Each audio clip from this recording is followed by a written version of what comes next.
Hola, Hola, profe. ¿cómo van? Buenas tardes, profesor. Hola, ¿cómo estás? ¿Cómo va todo? Bien, muy bien, profe. Excelente, niña. Es que bueno verlas. Hacía como 6 meses que no las veía. Mm. Sigue, profe. Bueno, sigo ahí medio ronco, pero hagámosle pues. Arranque pues, Es que es Natalia. un virus que está Uy, sí, en la oficina está, pero a mí complicadísimo el tema. medio, Hay, hay un loco que dura lleva, como 2 semanas. hay un loco que lleva como casi 20 días ya incapacitado. Ush. Se llama, creo que ese es el Omicron. Omicron. Omicron, sí, pero lo que pasa es que yo llego, alguien medio ronco en la oficina y yo lo devuelvo. Es por eso que se toman 20 días y es igual los tengo en trabajo en casa, pero bueno. Cuéntamelo todo, Blanca. Profe, Ah, deme un segundito. hola Mayer, ¿cómo vas? Bien, profe, ¿cómo siguió? Bien, con ronquerita, con bobada igual, pero bueno. Y ayer cumplí años, entonces mejor dicho. Ah, Junior, tu papá, hola. Ay, feliz cumpleaños, Gracias, mi vida. Solo profe. cumplo Happy 75. birthday to you. Feliz cumpleaños, profe. Gracias, mi vida. Y eso que está ahí de Junior, vamos todos con Junior hoy contra Nacional. Muy bien. Bien puso. Ahora sí ya puedo compartir, ahora sí. Vale.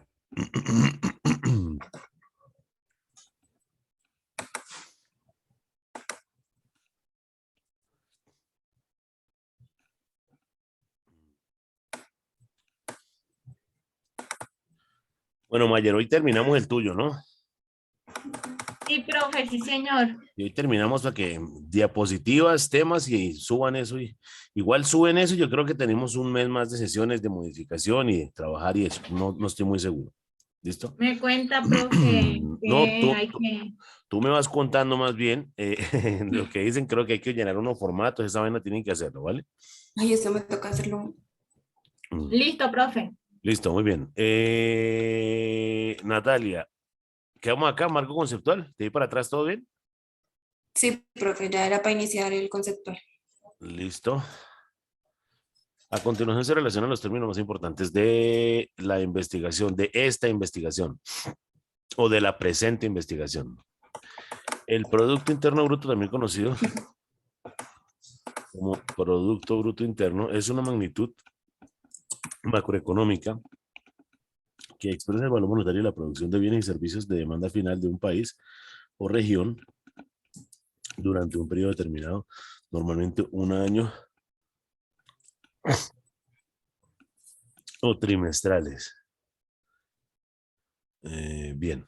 OCDE, Organización para la Cooperación y el Desarrollo Económico. Económico, quita la S. Es un organismo, coma. Después quita la S y coloca una coma. Es un organismo de cooperación internacional compuesto por 38 estados cuyo objetivo es coordinar sus políticas económicas y sociales. La OCDE, fundada en 1961, su sede central se encuentra en Château de Muet de París. Y sería ideal que coloques, y Colombia participa en la OCDE a partir de tal año. ¿Vale? Colombia no hace mucho que entró ahí.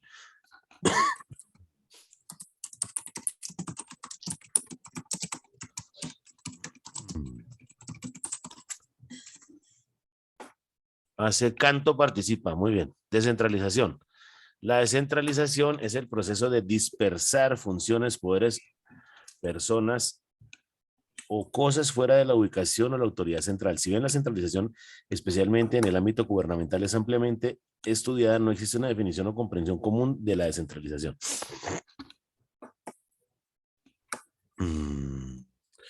Yo creo que eso último sobra.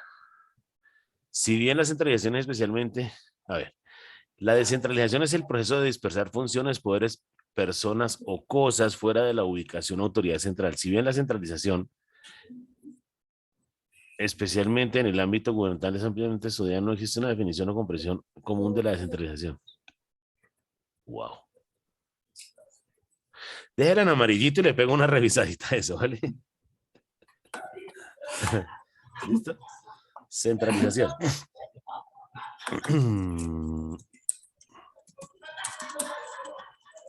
Centralización. ¿Por qué lo pones dos veces? La centralización o centralización.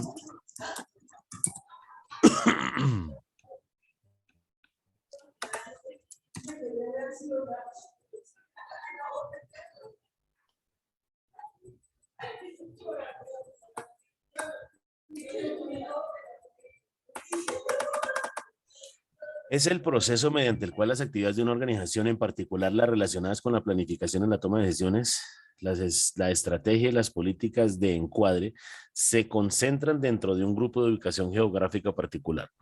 Muy bien. Sigue. Ingreso per cápita, la renta per cápita, PIB, PBI, per cápita. Quita el PBI, que eso sería como si fuera una traducción en inglés, solo dejas PIB. O ingreso per cápita, después de per cápita coloca o ingreso per cápita, coma, es un indicador macroeconómico de productividad y desarrollo económico usado para entregar una visión respecto al rendimiento de las condiciones económicas y sociales de un país. Esto en consideración del crecimiento real y la fuerza laboral. Escasez. La escasez es la falta de recursos básicos. Ay, caramba, perdón.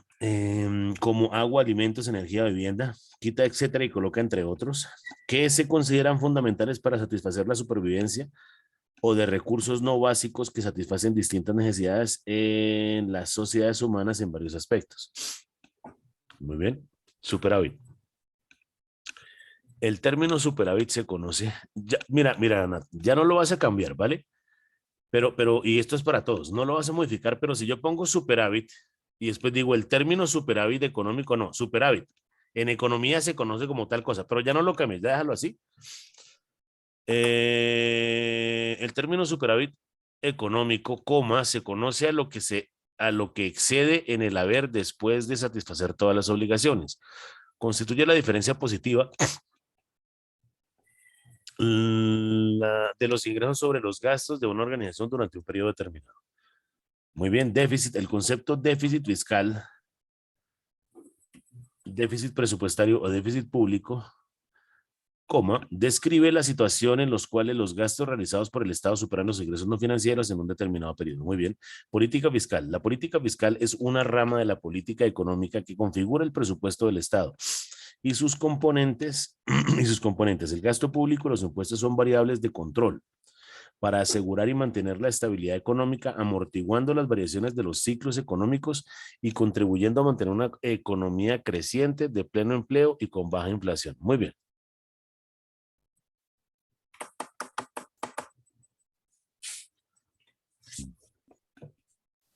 Política cambiaria. La política cambiaria atiende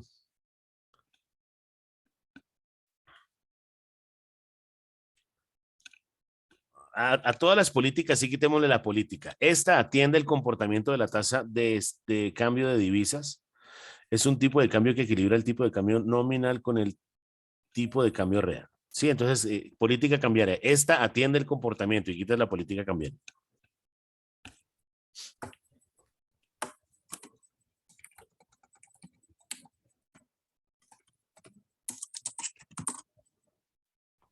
Igual, política fiscal. Es una rama de la política económica, borras todo eso.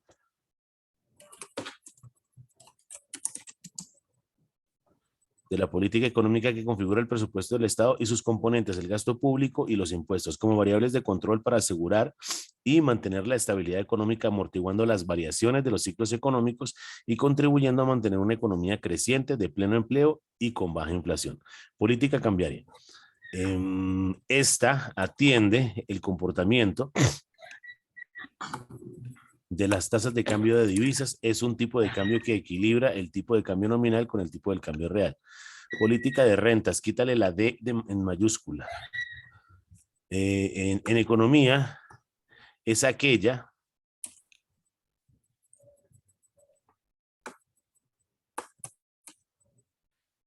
que persigue el control de precios y salarios normalmente como respuesta a la inflación y como forma de fijar precios y salarios por debajo de los del libre mercado. Microeconomía. La microeconomía es una parte de la economía que estudia el comportamiento económico de agentes individuales como son los consumidores, las empresas, los trabajadores, los inversores, así como su interrelación con los mercados. Considera las decisiones que toma cada uno para cumplir con ciertos objetivos propios. Muy bien.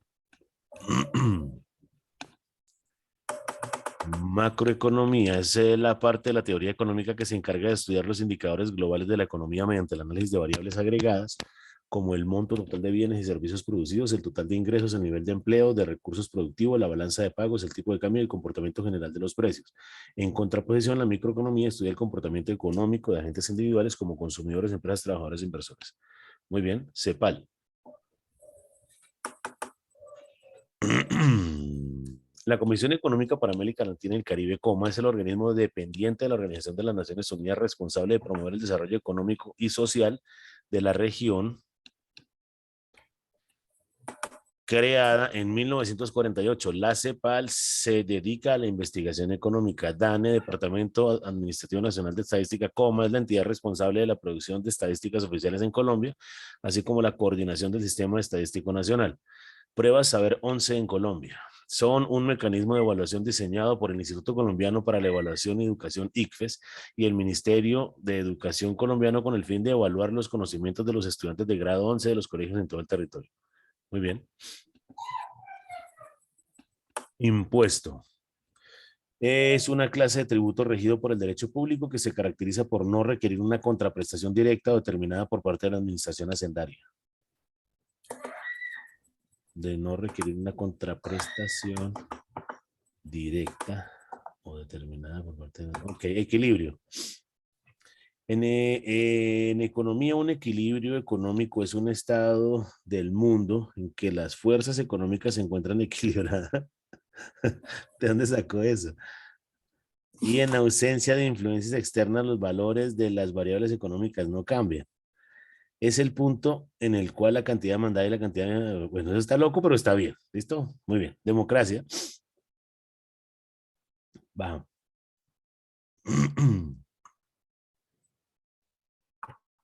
Baja, Blackout. No, no, no, déjalo, está bien. Muéstrame democracia. No, no, no, déjalo. Quítalo amarillo, sí.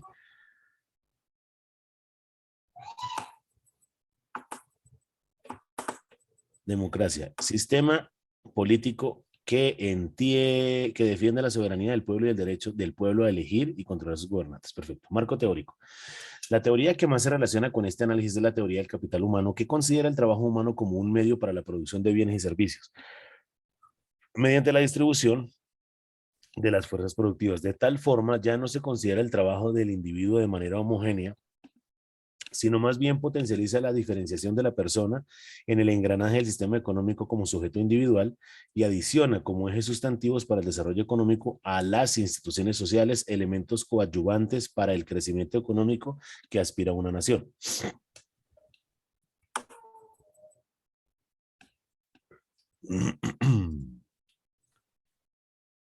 Schultz es uno de los primeros teóricos en referirse al término de capital humano. Considera que aplicar este concepto a las personas es reducir la esencia del ser humano a una condición de mercancía equivalente a la época ya superada de la esclavitud. Asimismo, Schaffer manifiesta que los conceptos de capital deben circunscribirse solo al ámbito físico, ya que de otra forma podrían darse implicaciones perversas en el diseño de las políticas educativas.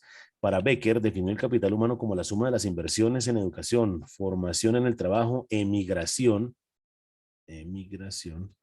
que tiene como consecuencia el aumento de la productividad de los trabajadores. Sin embargo, los desarrollos posteriores incluyen en el capital humano otros factores como salud, alimentación y educación, lo cual ha permitido dar al concepto una perspectiva más social. Por otro lado, Schultz estableció 5 categorías fundamentales de las actividades que tienden a incrementar el capital humano. Los servicios de salud ampliamente concebidos como la expectativa de vida, la fuerza vital, la resistencia física, el vigor, la formación profesional, la educación organizada en 3 niveles, primario, secundario y superior, los programas de estudio para adultos no organizados por las empresas, capacitación, las migraciones internas, familiares o personales que sirven para ajustarse a las cambiantes oportunidades de empleo.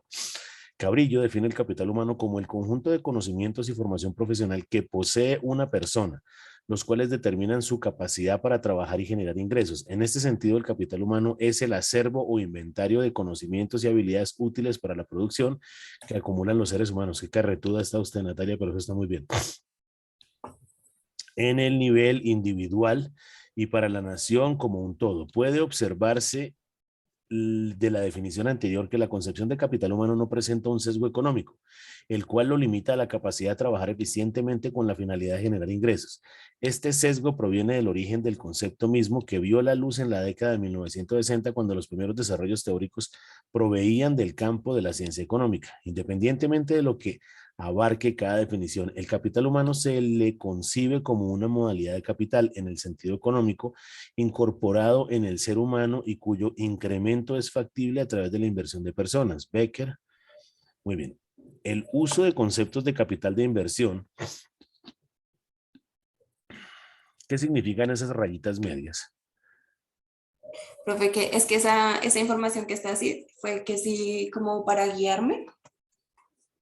Ok. ¿Sí entiende? El uso de conceptos de capital de inversión en relación con la adquisición de mayores competencias, conocimientos, salud, energía de las personas, realiza una contraposición. Coloca ese párrafo en amarillo y lo revisas, por favor. Desde el uso de los conceptos hasta consumo y gasto. Si de pronto salió de algún personaje o no.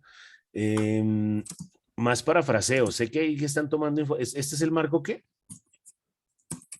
Teórico. Teórico. Ok.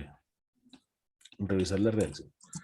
Para Ruggeri y Yu, el capital humano es dinámico y multifacético, por lo que recomiendan ampliarlo para abarcar 4 dimensiones: el potencial del capital humano, la adquisición del capital humano, la disponibilidad de dicho capital y el uso efectivo de este. El capital, ya sea físico o humano, consiste en la dotación o acervos de recursos disponibles para las personas y las sociedades que utilizan para la producción de bienes y servicios, los cuales finalmente se consumen para la satisfacción de las necesidades humanas. Asimismo, la inversión es la aplicación de recursos con la finalidad de incrementar el capital físico o humano de manera que influye en los ingresos reales futuros de la persona y las sociedades. En otras palabras, la inversión es recuperada por el inversor. Muy bien. Por otra parte, un gasto es la erogación o aplicación de recursos que no es posible recuperar posteriormente.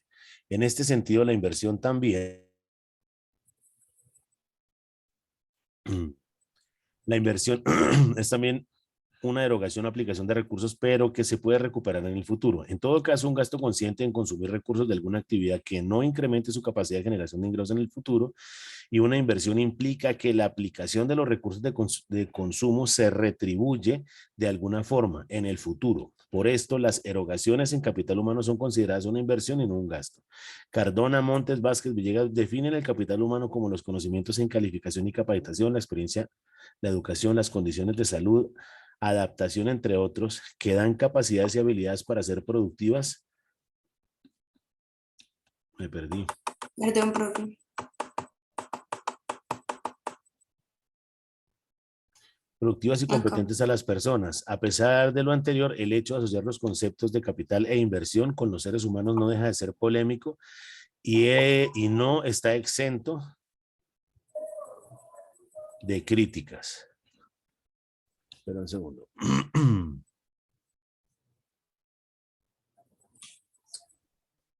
Espérame un segundito, por favor.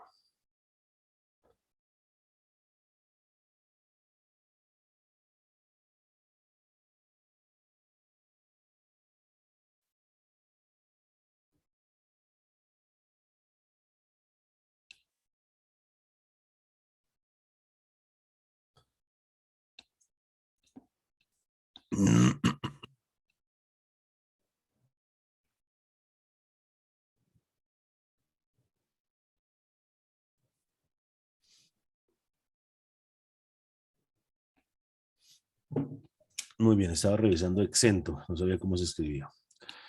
En la teoría del capital humano, la educación es el principal componente de esta, en tanto es concebida como productora de... Me dejó solo, ¿cierto? Mayer, coloca tu trabajo que Natalia se voló. Hola, Andrea. Hola, profe, ¿cómo está? Muy bien. ¿Ya volvió? Sí. Natalia. Hola. Se me cayó, profe. Sí, conéctalo y seguimos. ¿Ya me escucha, profe? Sí, señora.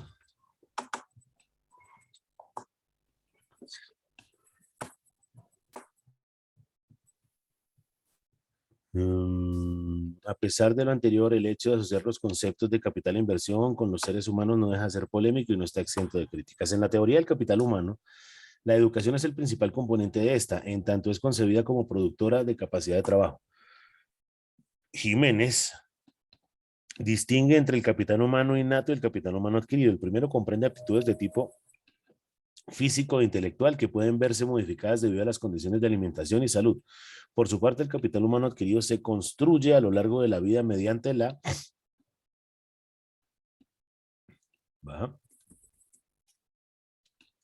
educación formal e informal recibida gracias a la experiencia acumulada. La educación formal incluye preescolar, primaria, secundaria y formación superior. Asimismo, la educación informal comprende lo recibido fuera de los ámbitos educativos institucionalizados como capacitación y autoaprendizaje. Últimamente, la experiencia está constituida por todas las vivencias acumuladas de las personas que les faculta a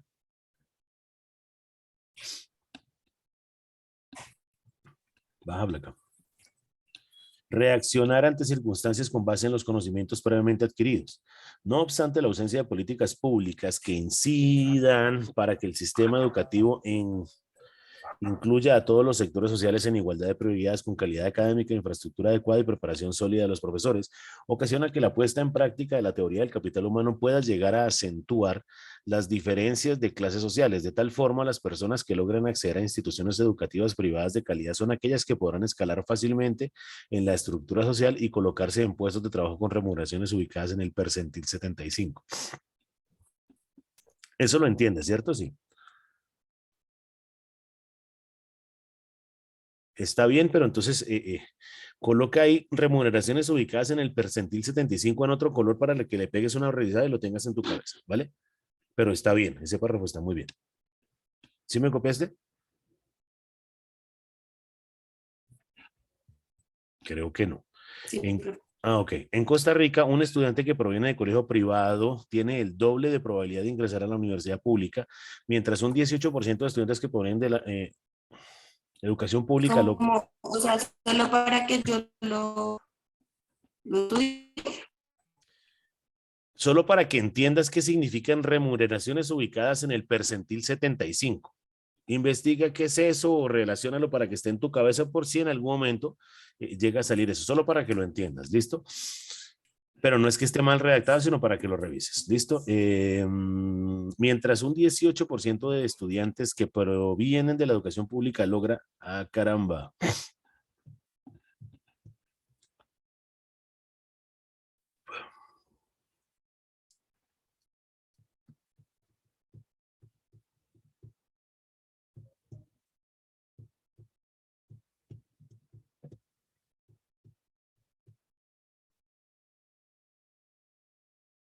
Mayer, ¿estás ahí?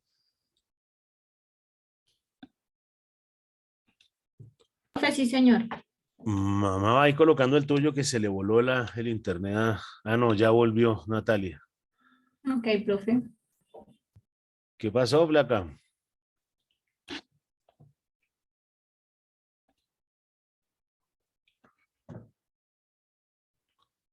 Natalia.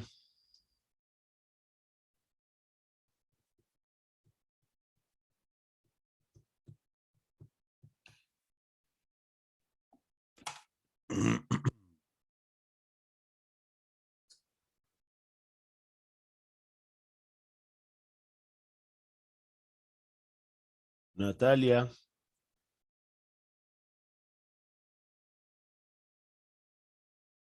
Vaya, regálame el número de ella.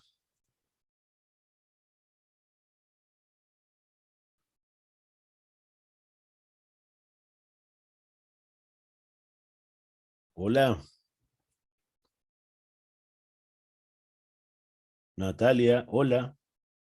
304, profe. Sí, 292, sí. 7910. 7910, sí, señor.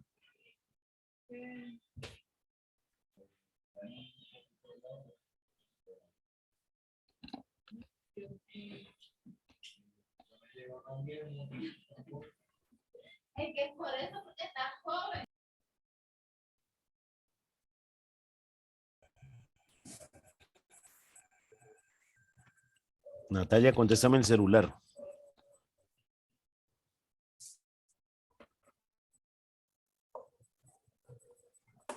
Profe, ya estoy. Le estaba marcando su celular. Profe, Hola. Hola, ¿me oyes? sí, profe, es que yo no sé, está fallando. ¿Tu celular sirve? No, te estaba marcando. Sí, profe, pero yo le dije que ya estaba acá y no me Ah, escuchaba. ok, bueno. Vamos a continuar. Si se vuelve a caer, vamos a tratar de darle rápido a estas hojitas que faltan. Si se cae, entonces arranco con Mayer mientras mejora la comunicación, ¿vale? Bueno, profe.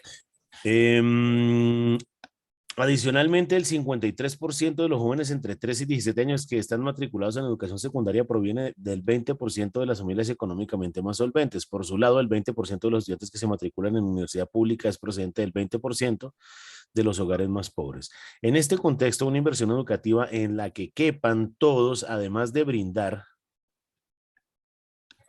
beneficios económicos para la persona que se educa, le retribuye con beneficios no monetarios relacionados con la mejora de su estatus social y las mayores posibilidades de disfrutar de la cultura, del ocio, de la sociedad en general. Asimismo, la educación contiene importantes efectos externos positivos para la sociedad, como todo, como un todo.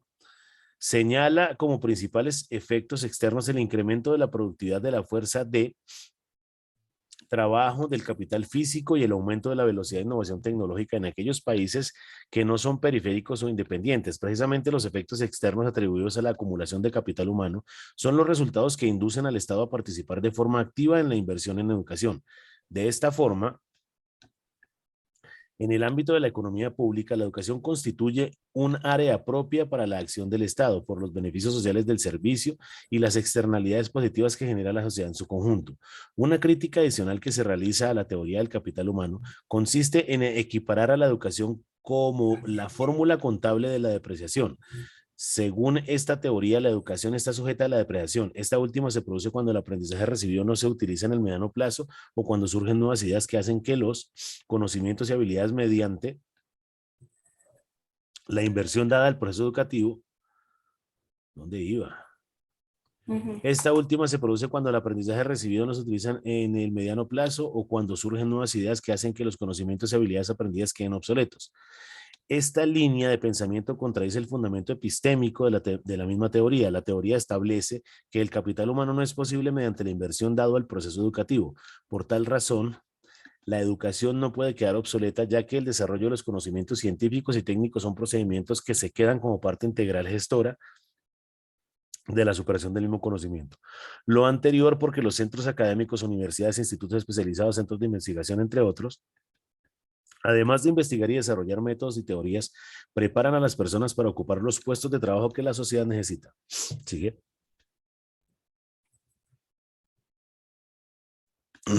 Igualmente, de acuerdo con la teoría mencionada, el proceso de depreciación del capital humano es especialmente grave en las situaciones de desempleo o jubilación.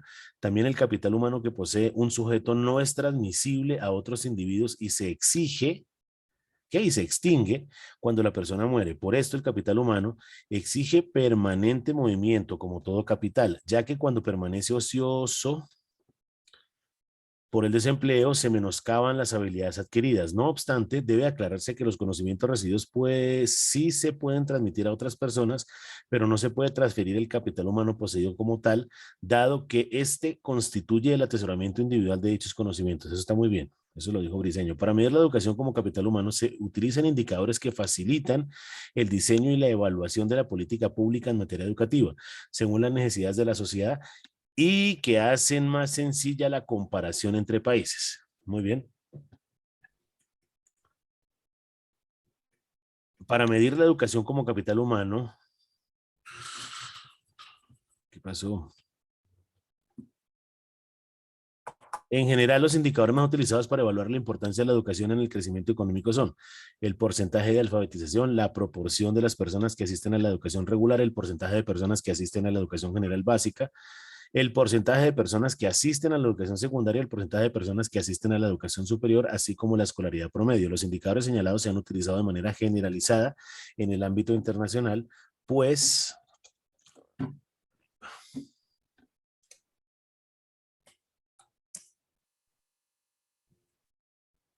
presenta ciertas ventajas en términos de consistencia en la definición para cualquier país y disponibilidad de la información estadística necesaria para su determinación.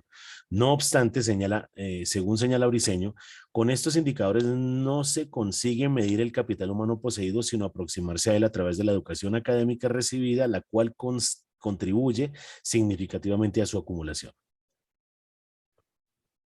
A pesar de lo indicado, Jiménez señala que el uso de este tipo de indicadores basados en educación formal presenta los siguientes inconvenientes. Se supone que las personas que han recibido la misma educación han alcanzado el mismo nivel de conocimientos, tanto si se considera un país determinado como el conjunto de países. Consideran que cada año la educación supone la adquisición de un nivel constante de conocimientos independientemente del ciclo de estudios en el que se enmarque. No toman en cuenta los medios materiales empleados ni la calidad de la educación impartida, a pesar de que condicionan la formación adquirida. No tienen presentes los conocimientos que se pueden adquirir bajo otros ámbitos educativos formales o informales, como para citar algunos ejemplos, los cursos a desempleados, la experiencia laboral o la educación en el seno de la familia. No consideran los conocimientos adquiridos. No consideran que los conocimientos adquiridos se pueden depreciar con el transcurso del tiempo. La preocupación para el desarrollo socioeconómico está presente en las sociedades occidentales del siglo XVIII. El tema fue abordado por Adam Smith en 1776 en su obra Riqueza de las Naciones. Smith planteó por primera vez en la historia occidental las formas de cómo la producción nacional podía crecer gracias a la división y especialización del trabajo. Asimismo, la teoría, eso está muy bien, Flaca, la felicito. La teoría del desarrollo fue objeto de estudio de economistas posteriores como David Ricardo, Tomás Malthus, John Stuart Mill, Carlos Marx, John Maynard Keynes, Alvin Hansen, entre otros, cuyos intereses se centraron en analizar las leyes económicas del crecimiento y la participación del Estado como agente regulador de la economía, entre otros temas, según el pensamiento de cada teórico mencionado. Cabe resaltar los aportes realizados por la teoría del imperialismo a través de los teóricos como Hobson y Rudolf. Esos carajos sí no conozco a muchos. Rosa Luxemburgo, bueno, Vladimir Lenin, Adolf Weber, Nicolai Bujarin, Andreas Predol. El núcleo común de estos economistas radica en que sus contribuciones son producto de la racionalización de las relaciones económicas vista desde el centro de los países dominantes respecto a las naciones ubicadas en la periferia. En otras palabras, el desarrollo económico visto de los centros hegemónicos hacia las periferias. Muy bien. Así pues, en el desarrollo económico ha sido considerado un objetivo importante para todos los países. Independientemente de su régimen político, muchos modelos y teorías se han formulado desde los diversos enfoques que han proliferado en la ciencia económica. Keynesianos, monetaristas, estructuralistas, socialistas, neoliberales, ambientalistas, entre otros. El enfoque económico tradicional identifica el desarrollo económico como el crecimiento económico o aumento del Producto Interno Bruto. Se aduce que la condición necesaria para el desarrollo es el crecimiento de la economía. Por tanto, los indicadores más utilizados para evaluar el grado de desarrollo de los países se basan en medidas cuantitativas de magnitudes macroeconómicas, como la tasa de variación del PIB, ingreso per cápita, acumulación de capital, indicadores de productividad, entre otros. Muy bien. Para Paul Samuelson, Paul Samuelson presentó en el 73 una propuesta para modificar el concepto tradicional del Producto Interno Bruto y obtener una medida de bienestar económico neto. Para ello propuso sustraer la medida tradicional de los costos sociales y perjuicios ocasionados al medio ambiente. Yo creo que es debido a la generación de la producción nacional. Quítale esa S. Particularmente Kenneth Boulding. ¿Sí te ubicaste? Muy bien. Consideren que la economía mundial no puede crecer materialmente con base en la explotación de los recursos naturales. Existen límites para el uso de los recursos y al sobrepasarlos se pone en riesgo la supervivencia de la vida en el planeta. Una de las grandes debilidades del modelo neoclásico es otorgarle el concepto Me perdí.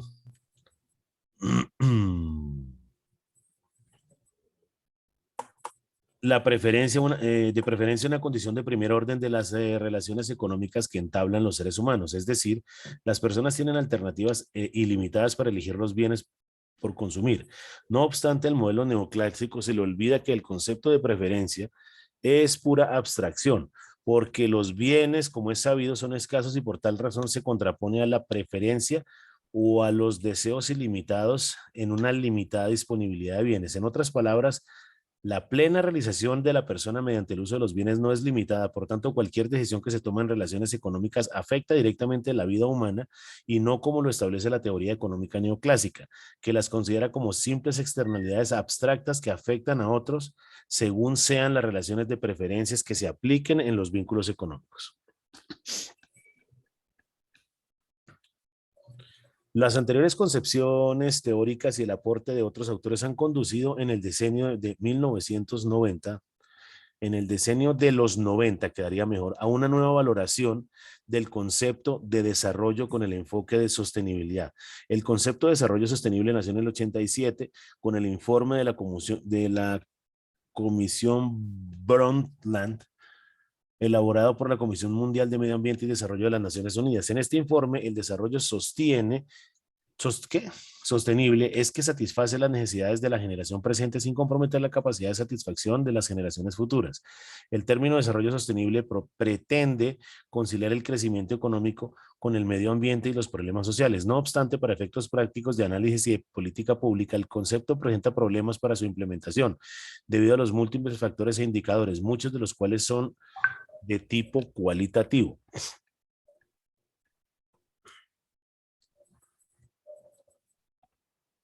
Entre las concepciones actuales del desarrollo se destacan las propuestas de Amartya Sen, quien propone entender el desarrollo como un proceso de expansión de las libertades reales que disfrutan las personas.